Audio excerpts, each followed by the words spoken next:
कहाँको MPhil pass, कहाँको SLC pass. नवनियुक्त शिक्षा मन्त्री पन्तको पढाइ एसएलसी पास भएको खबरले अहिले सनसनी मचाएको छ।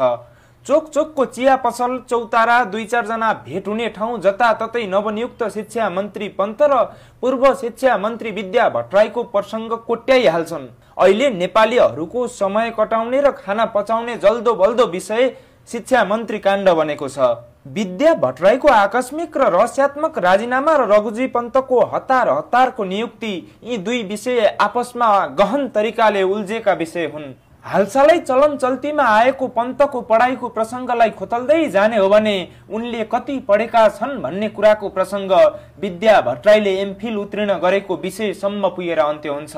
यहाँ विवादको जड पन्तले 10 पास गरेका हुन् भन्ने होइन, एक योग्य शिक्षा मन्त्रीलाई षड्यन्त्रयुक्त तवरले राजीनामा दिन बाध्य बनाइयो भन्ने हो। विद्या भट्टराईले 2082 साल वैशाख 9 गते राजीनामा दिएकी थिइन् भने रघुजी पन्तलाई आज गोपनीयताको शपथ ग्रहण गराइँदैछ।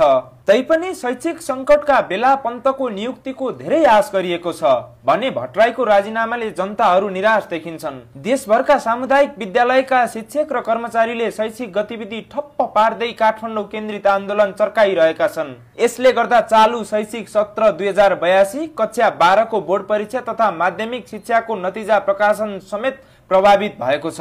शिक्षा मन्त्रालयको नेतृत्व सम्हाल्न लागेका पन्तको पहिलो चुनौती यही हो कि आन्दोलन कसरी व्यवस्थापन हुनेछ।